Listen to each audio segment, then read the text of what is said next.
সালামু আলাইকুম ওয়া রাহমাতুল্লাহি ওয়া বারাকাতুহু। প্রিয় দর্শক, এবার ভারতের আসল চেহারা, ওরা যে হিংসুক জাতি, জাতিগতভাবে যে তারা উগ্র, তারা কিন্তু প্রমাণ করে দিয়েছে কলকাতা বাংলাদেশের মানচিত্র পুড়িয়ে বাংলাদেশ মিশনে হামলা করার চেষ্টা করছে তারা কলকাতায়।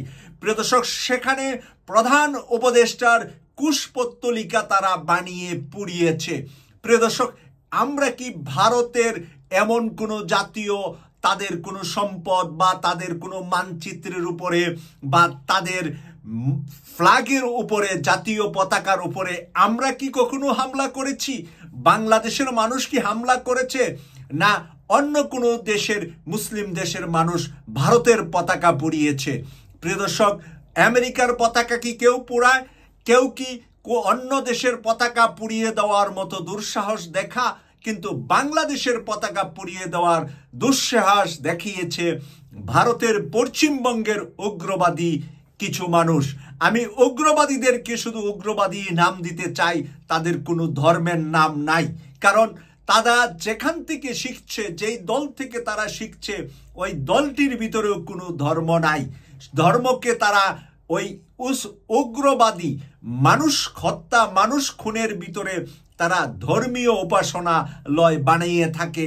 আর সেই ধর্মীয় উপাসনালয় থেকে তাদেরকে শিক্ষা দেওয়া হয় অন্য ধর্মের মানুষকে পুড়িয়ে মারা, অন্য ধর্মের মানুষকে পিটিয়ে মারা, অন্য ধর্মের মানুষকে গরুর মাংস খেলে হত্যা করা। এই সমস্ত খারাপ জিনিস যেই দেশে শেখানো হবে, সেই দেশে আমরা দেখি যে ছোট্ট ছোট্ট বাচ্চারা, নারীরা, মহিলারা বলৎকার শিকার হচ্ছে গণ গণ। কেন হচ্ছে? ওই যে মানুষের প্রতি বিদ্বেষপনা তারা শিখানোর চেষ্টা করে।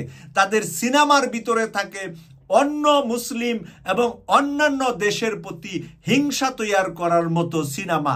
তারা কখনো শান্ত মেজাজে, ভালো মেজাজে, মানুষের কল্যাণে, মানুষের ভালোর জন্য কোনো কিছু উপহার দিতে পারে না। তাই কলকাতায় বাংলাদেশের জাতীয় পতাকা পুরাণের তীব্র নিন্দা এবং ঘৃণা জানাচ্ছি ভারত সরকারকে। ভারত সরকারকে এই জন্য কফিয়ত দিতে হবে।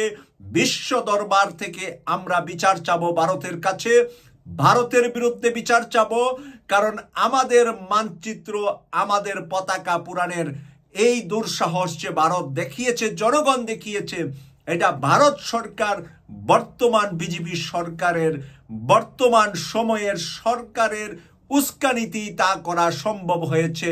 এটা কোনো সাধারণ মানুষ, সাধারণ ভারতের নাগরিকদের সাথে আমাদের কোনো দুশ্মনী নাই, আমাদের কোনো খারাপ কিছু নাই।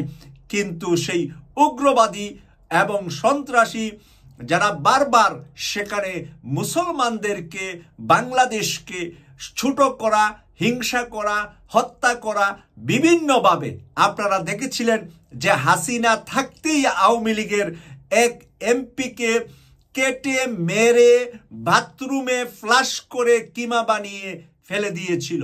তো এই রকম কাজকর্ম তারাই করতে পারে, আমরা করতে পারি না। তাই আজকের এই দিন থেকে আমরা প্রতিবাদ জানাচ্ছি। আমি আশা করি ডক্টর মোহাম্মদ ইউনূস সাহেব জাতিসংঘের মাধ্যমে এই বিষয়টা নিয়ে অবশ্যই তুলে ধরবেন।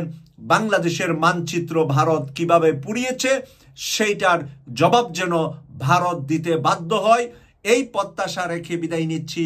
আমি সৈয়দ মাসুক, লন্ডন থেকে। আল্লাহ হাফেজ।